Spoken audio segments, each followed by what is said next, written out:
Ladies and gentlemen, welcome faces to the Spiel today with Dane. Hopefully having an amazing day. We're back with part 4 for you this week, and we're going to be chatting Manchester United. We're going to be ranting about Manchester United because why the hell not? It's what we do here. We've got to chat about stuff, and we're just going to talk about the casual state of Manchester United because I'm a Manchester United fan.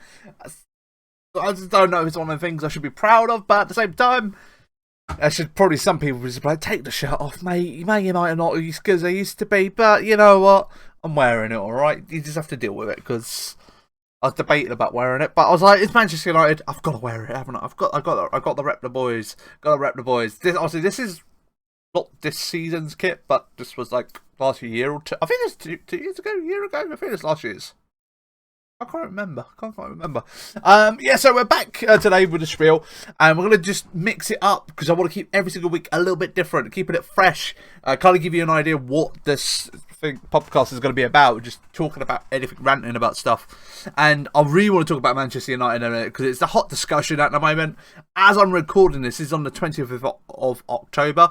But as you're probably listening to this will be like a few days later than when I'm trying to think. Yeah, we'll be a bit later.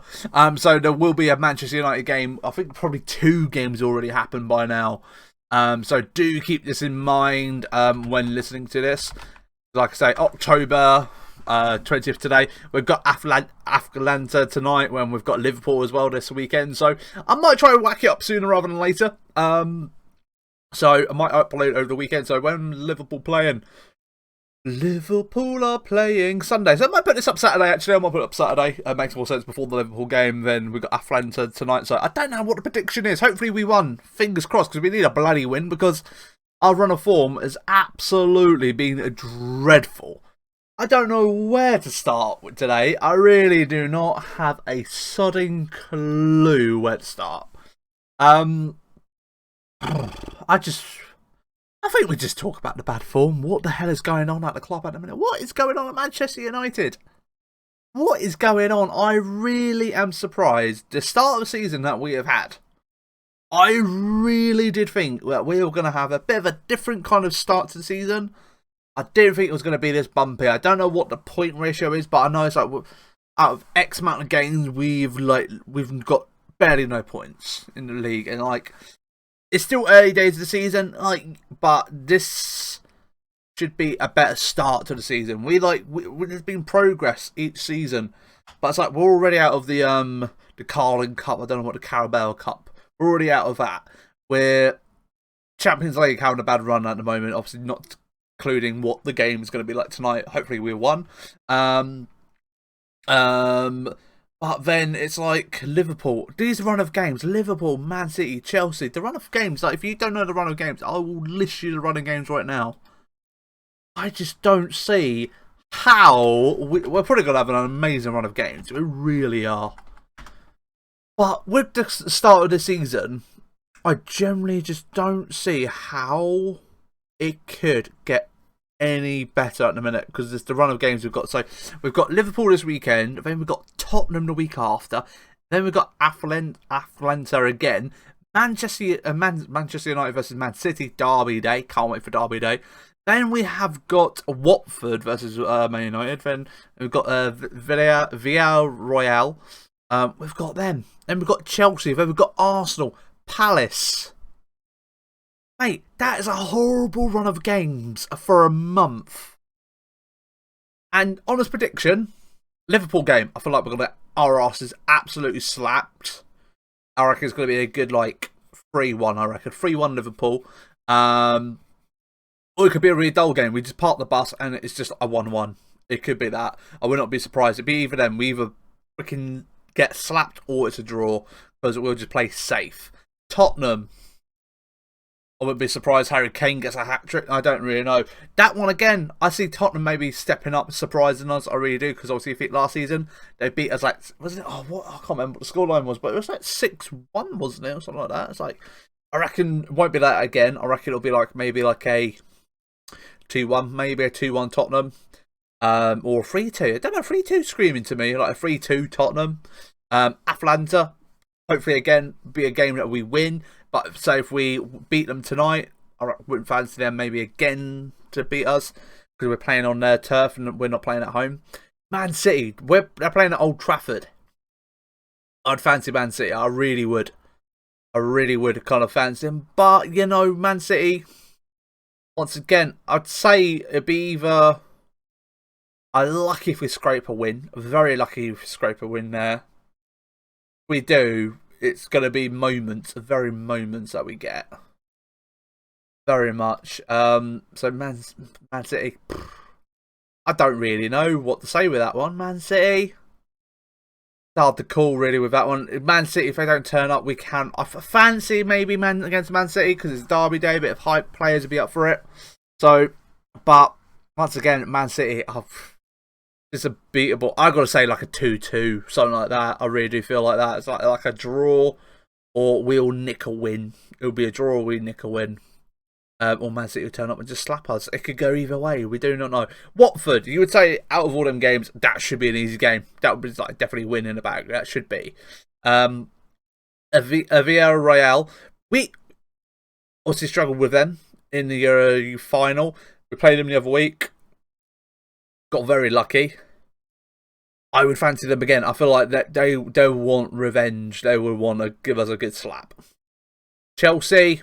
Easy, they're going to slap us, or it's going to be a draw. Ollie again will play safe, park the bus, scrape a win.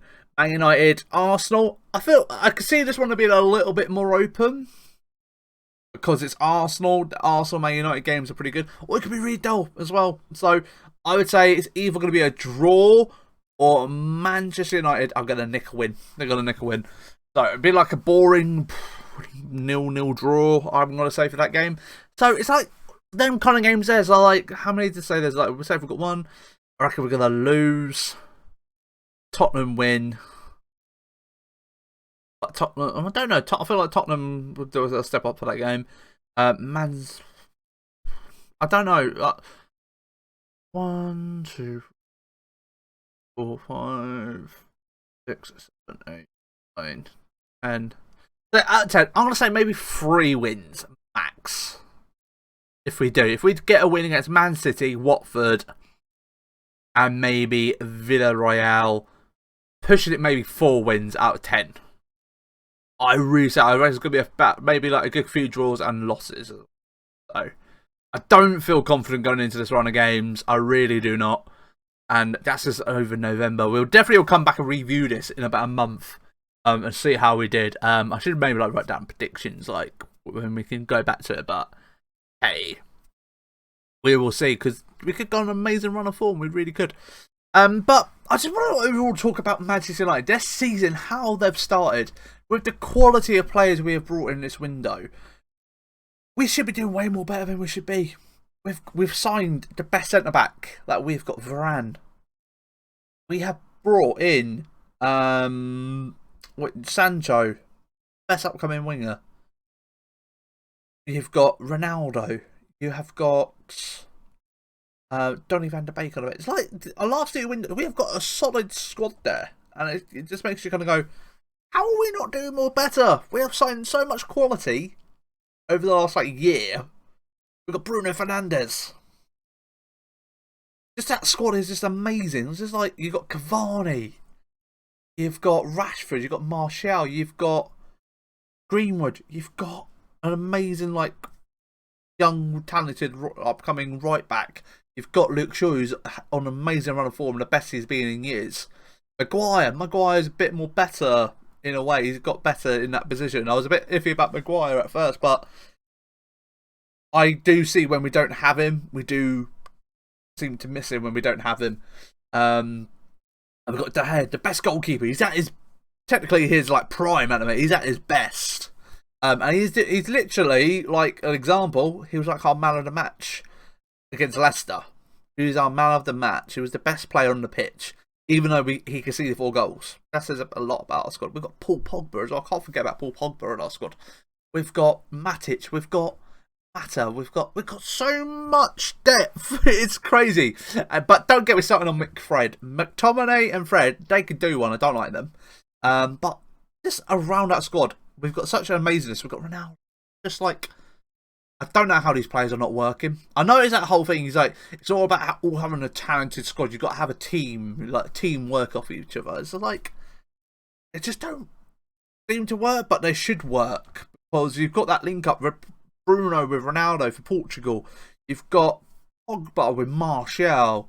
You've got what's the other connection? So like, you say who's trying to think. Obviously, say if you've got Rashford connection with Greenwood, England, and stuff like that, and you've got, I don't know, you've got these links to players like they play with each other with like on international duties or they've been around each other for a long period of time. So it's not like they're not all new together. It's like you've all been around each other for a long time.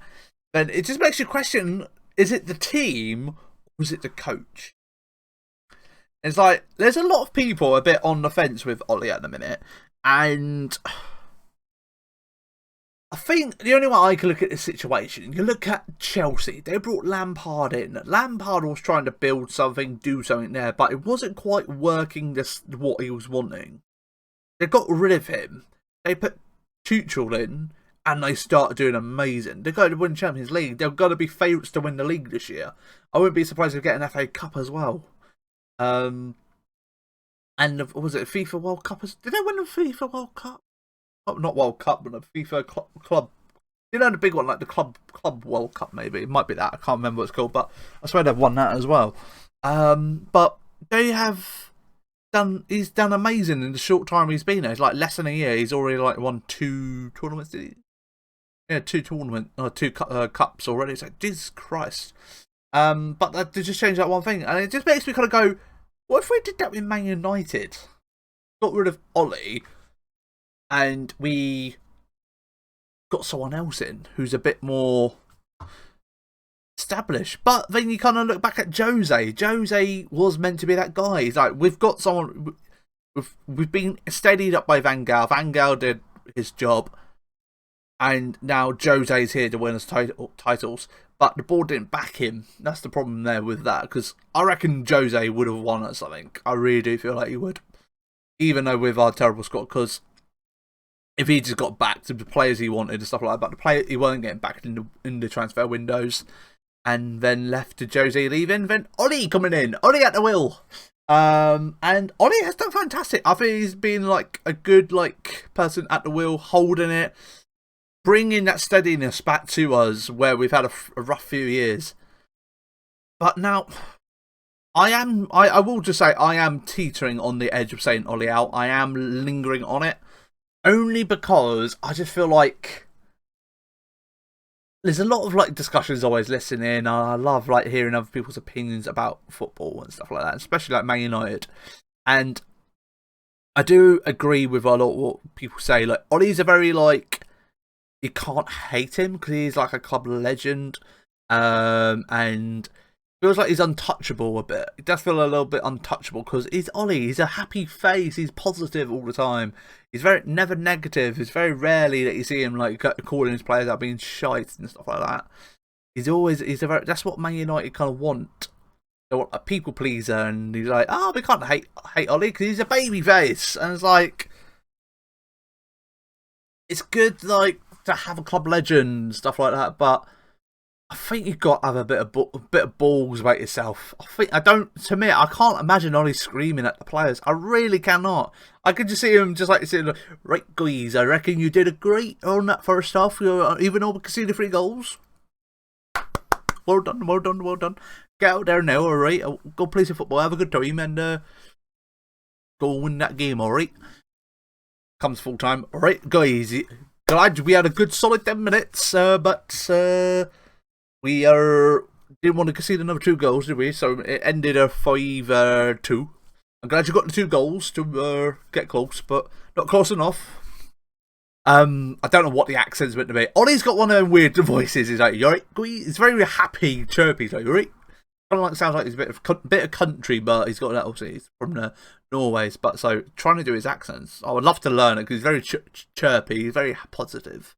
But I can't imagine him screaming at players. I really cannot.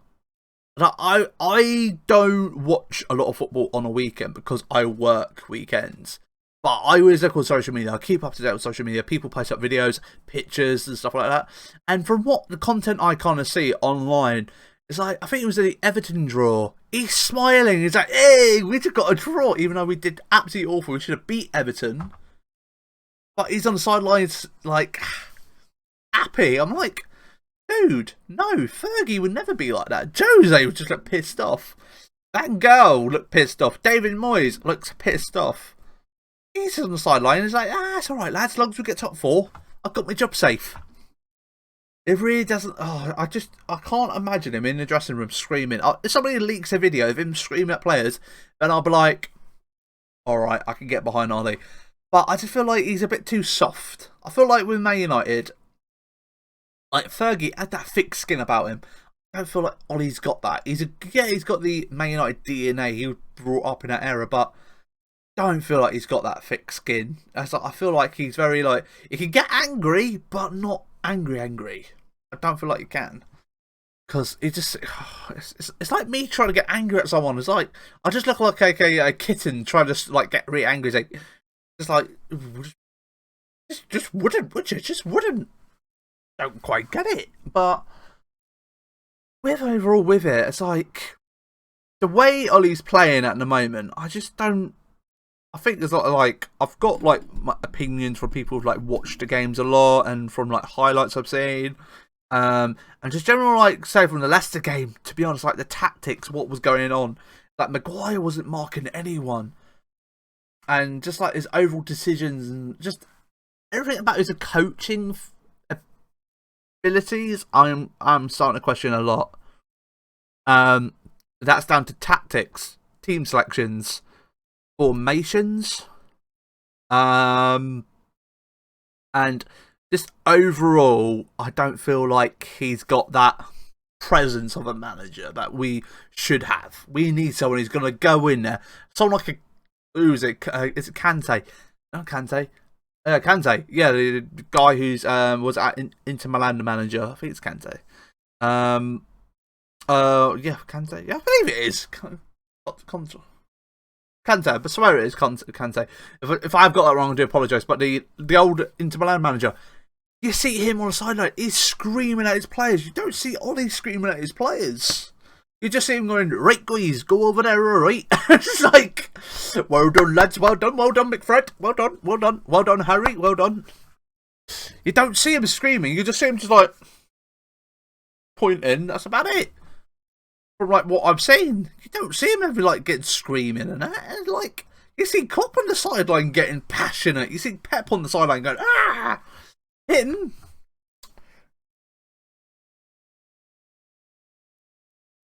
It just does that. Doesn't throw his anger about. Like even Fergie would be on the sideline screaming. I think that girl Jose, they all got on the side screaming at the players. I think Carrick is normally up more thing, but even then with Carrick, when I've seen Carrick on the sideline, he doesn't really do anything. And don't get me started on bloody assistant manager or the assistant manager, yeah, assistant coach, Mike Phelan. What the freaking point in him? Yeah, he won titles under Fergie, but he was full on hands on. Mike Phelan only turns up to match days. That's like being. I'm trying to think. It's like being an assistant manager in a shop. Your manager's doing all the work. He's telling all the team members what to do. And the assistant manager turns up only on weekends, try and help out. But he needs to be there so he understands what's going on. He needs to be at the training sessions during the week. He's never there. I don't get it. It's like an assistant manager turns up and goes, alright, so we're going to make some money today. Cool. What have you done this week? That Mike Phelan's never there, from what I gather. He's like a part-time assistant coach. I'm like, I don't get it. I don't get it. It's like no one else in the Premier League has that. This is like a part-time assistant coach. It's just a joke. It is a joke. This guy, Mike Phelan, should be doing the training. He should be the head of the training, telling Carrick, do this, thingy, work on that. Work on the set pieces, do this, do that. He's not doing that. He sits at home with his cup of tea, reading the newspaper. reading the headlines about Man United when he turns up on next Saturday, goes to the hotel with the team and goes, "All right, lads, what have you been doing this week?" I don't get that. And it's like, yeah, it's good having character. It's good having ex-players and whatnot around the club. Darren Fletcher. It's good to have that. But I feel like personally myself, Ollie shouldn't be the manager. I feel like Ollie should be maybe the assistant manager or just like around the club. Make him like the director of football. I don't know. Just like he's the right attitude, the right mindset, the positiveness and stuff like that. But I don't think he's the face of the club. Put him somewhere in the club. It's good to have that positiveness and that Man United DNA that he talks about. But I feel like we need someone a bit more thick-skinned. Someone who's going to grab someone by the ear and give him an earful. Like, you're no bigger than bloody me, alright? I'm in charge. I don't know. We need something like that. Really do. We really do. And it's just like when it comes down to his tactics and his like team selections, he has his favourites. Because like last season, we got burnt out from playing the same players constantly. Even though we had like other players, but he just chose the same players, the same McFreds. Played Bruno every game. You know, Bruno was amazing. And it's impossible to drop Bruno when he's been amazing. But even like rested him and stuff like that. And in between, like when we're ahead and stuff like that. But then it's like we bring players in like Donny van der Beek. We bring in I think Donny van der Beek's like the prime one I can only really give at the minute. It's like Donny van der Beek can play midfield, he can play attacking. We've barely used him. And he's decided to keep Jesse Lingard for another year, who's going to leave at the end of the window. He's giving him game time at the minute, trying to hope that he stays at the club. So he brings him on for like 20 minutes, 15 minutes over Donny van der Beek. Then he's got the other guy. Who's the other guy? McTominay. I don't know why he was choosing McTominay and Fred. Don't quite get that. Even though they've done awful, like in playing midfield, and they're not they're not a holding central mid. They're I don't know what it's like. They are attacking, more of attacking like midfielders. Like I saw a pass the other day. Fred made to Neymar. It was beautiful. Absolutely loved it. You don't see that from Man United. McTominay when he gets forward, he's like. For me, when I've seen like some of the stuff he does, like long shots and that, it kind of gives me that Paul Scholes kind of sort of vibe. I don't know. I'm probably gonna get slaughtered for saying that, but didn't know when like Paul Scholes would just go for them long cracking shots like from midfield. He's kind of done that a few times when I was seeing him, and he could be like a good like squad player. That's what McTominay's role should be, a squad player. It shouldn't be like a first teamer. It's like Donny should be ahead of all of them. And given a chance. It should be given a chance in like the midfield. Matic, fantastic experienced player. He's good to have about and play. But he's just getting on now, so he can't play every single game. But I just don't get why he always sticks with the favouritisms. It really is a lot of favouritisms. I really do feel like it's like Lindelof, favourite over Bailey. It's like, mate, get Bailey in. Bailey's way more better. It's exactly what we need. Constantly plays, what you call it, McTominay and Fred. Constantly plays Rashford even though he's out of form. Constantly is playing, what you call him, like Dane or De Gea last season, just rotating in and out and like not being able to give one a consistent run. But he's doing that a bit more better this season. He's just stick with De Gea and like Henderson. De Gea's doing better at the minute, which I'm really glad about. That situation was sorted last season because that was just brain messing, and it was just like, who's the number one? You should only have one sort of number one, and number two is your number two. That's literally it. Number two comes in when he's injured. That's literally it. Literally it. It just feels like a complete mess. And when we say play with the back four, so say like last season, Aaron on the right, you got Lindelof, Maguire, Luke on the left, and you got McTominay and Fred in front. You're playing essentially for 6 players in defence, and you've got 4 attacking players. What the hell? What the hell? I don't get it. Then Pogba, like, where do you get Pogba in that team? Put him out on the left wing. I don't get why he's playing on the left wing. Just to shoehorn him into the team. It's like, oh, we can't get you in the midfield because I've got McFred in there. So I'm going to put you out on the left wing because Rashford's out in a minute. So you can play on the left wing, all right? Once Rashford's back, though, I'll put you on the right wing. I don't bloody know. I'll put you at centre back. I really don't get it. It's like, it doesn't really know where to put certain players. It's like, he has his favourites, but he doesn't seem to know where to put certain players, how to treat the players and stuff like that. It's like Pogba has been there for like 6 years. We should know what Pogba's best position is, which is pretty much in central midfield going forward. And we need one holding midfielder, which is Matic.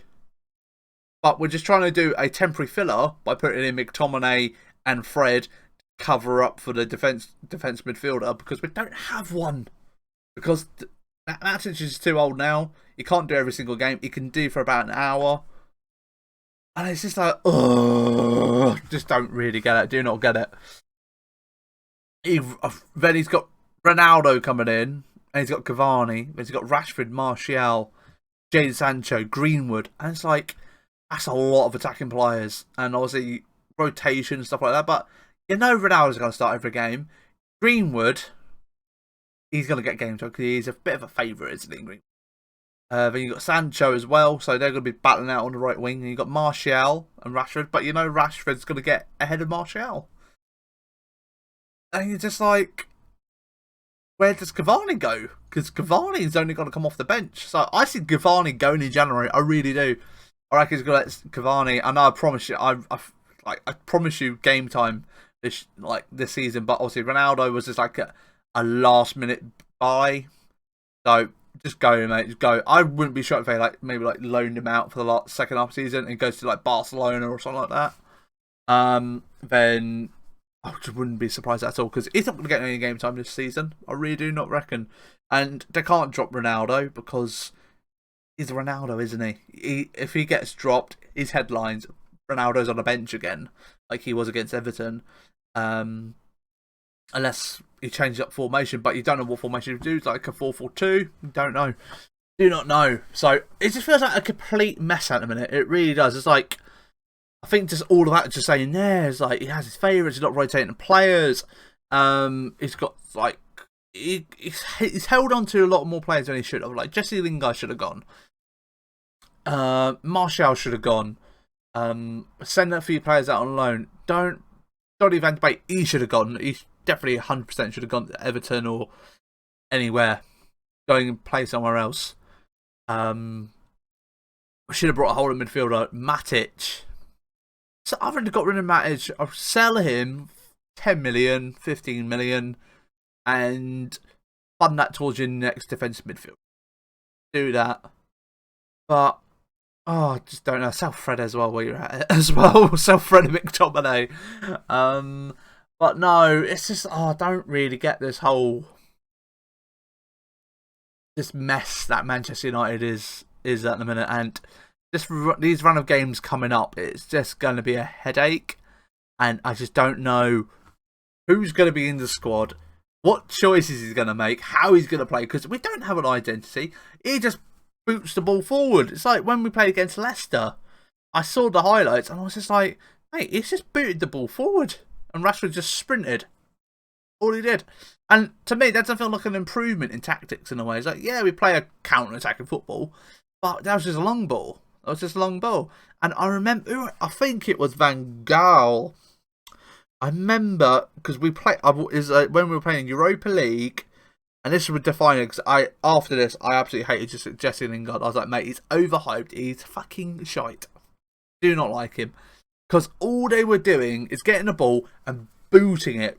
And I think this is when they were playing like can't remember what formation, but they basically had Rashford and Lingard up front, two strikers, and they just kept booting the long balls up forward. And the boys were doing well to get onto the ball, then they'll just run, hog the ball, don't pass it to the teammates around them, and shoot it and be golfed to one side. I don't remember the game it was, but they had between them 20 shots. At least between them, so 10 each maybe. I'm like, mate, you should have scored about 5 between you. That'd be like 10-0. Like, you just literally grabbing the ball, hogging it, and just trying to shoot and get your own glory, and like not being a team player. And just since then, I've not really liked Lingard and Rashford myself. I don't really know where I stand on Rashford. I like Rashford, but I don't really know. Don't really know with Rashford, because obviously more of a left winger. I feel like because I've not really seen Rashford, he's been out of form a lot, so I hope he rediscovers his form. But I feel like is undroppable. It just feels like he's undroppable because he's Rashford. He's Dr. Sir Rashford, whatever he is now. Because he's got an MBE, and it's just like he's the face of the UK at the minute, the face of England. He's like, he feels untouchable, even though when he was playing crap last season, he played him anyway. So it's one of them. I'm kind of hoping like Rashford is going to do good now. He's back, and focus on his football a bit and just stop delivering a bit, because I feel like I don't know what Rashford's stats are, because I don't know how many goals he's cracked in for us, but I like to see him like whacking some good goals, some good assists, and help with our attacking play going forward. But that then falls back down to the tactics of being able to get the ball to our attacking players and actually scoring, because we can't do that because our tactics are shite. We just play long balls and just hope for players to get a moment and just get into the back of the net and just scrape it past. I just don't have a clue with Man United. It really is baffling with what is going on at the club at the minute, and it just feels like something needs to give, something needs to change. And you could say it all boils down to the owners as well. Owners can be a big part of this as well, because like all they care about is money. They don't really care about the actual football side of it. As long as they've got their top 4 Champions League and they're making shirt sales, that's all they care about, because they want to make money. Because they want, I think I was reading the other day how much they want to make and how much they want to sell the club for, because it's going to be high billions. They want to sell the club for high billions, because they brought it for like, I can't remember how much they brought it for, but for what they've made or brought it for, they want to make X amount % on it, and it's in the billions, absolute billions. I think it's in early billions at the moment, but they want to try. I think they might want to sell it for 10 billion. Can't quite remember the number, but they want to sell it for loads by the time they sell up in a few years, because they don't plan on holding the club forever, but they do want to sell it for billions. Which clubs do go for now, like Arsenal. I think did they put a bid in? The guy owning Spotify like for 1 billion, like 1 billion to buy Arsenal. It's like, dang, that's crazy. Because obviously like Newcastle, that was like 300 million. I don't know how much Man City got brought for. I have to find that one out. But Chelsea, I have to have a look at all these ones, because I've not really thought about them. But I think Man United was 500 million, I believe it was, which back then was a lot of money, but now 500 million, still a lot, but probably not as much as like when they talk billions now. But yeah, it's like the owners boil down to it. They don't give two fucking shits. It's like we had the protest last year, and the protesters just faded out, and like, yeah, we've got Ronaldo. Oh yeah, we're still performing really shit, even though we have like the best player in the world in our squad, and a lot of world-class players around him as well. Yeah. So Ollie is very much like a babyface. No one could get mad at him. The board are content because they are protected because they've got Ollie, and it just feels like we're just stuck in a rut at the moment. And this run of games got coming up, it just makes it more difficult to like be positive. And I would love to do this again in a month, and my mindset's a bit more different. It's like we've gone on to beat Liverpool, we beat Tottenham, we beat Man City, we beat Chelsea, Arsenal, we beat all the top ones, and we kind of go, oh damn, we're actually now performing. So it does leave the comments down to you. Where do you feel like where do you feel like the club is at the minute? Do you blame it more on the coaching? Do you blame it on the owners? Do you blame it on the players? Because personally myself, I don't blame the players. I really don't. I'd love to know what you think. I put it down to the coaching and the board, the owners. Because if you think Chelsea, if someone's not doing well, they're getting sacked because they want to be winning stuff. Man United, they care about money. They just want to be making sure they're in the top 4 every season. Sign a few players to keep the fans happy. Sell some shirts. They're happy. They're happy as Larry. They really are. So it'd be interesting to know what you personally think in the comments down below, because damn, I need something to change at this club, because at the minute I'm just feeling defeated and I need some like excitement back in the club. It's like the Ronaldo hype was great. I absolutely loved that. But you know that wasn't going to completely fix everything. It's a step forward because Ronaldo's not happy at the minute from what I'm seeing. Pogba's not happy at the minute. And all the players are going to be talking. Bruno's going to be talking with Ronaldo. Bruno's going to be talking with Pogba. Ronaldo's going to be talking with Cavani. It's going to be a lot of conversation going on in the camp at the minute. So I reckon there's a lot of unhappy players. So hopefully that will push Ollie to do something, change something maybe, or carries on bad run of form. Maybe the owners might finally like kick the stool a little bit and go like, sorry Ollie, you got to get rid of you, mate. Sorry, you can't stay. You can't stay. We're not guaranteed top 4, but he will scrape the top 4. You just know he will scrape it, and that's all they care about. That's all they do.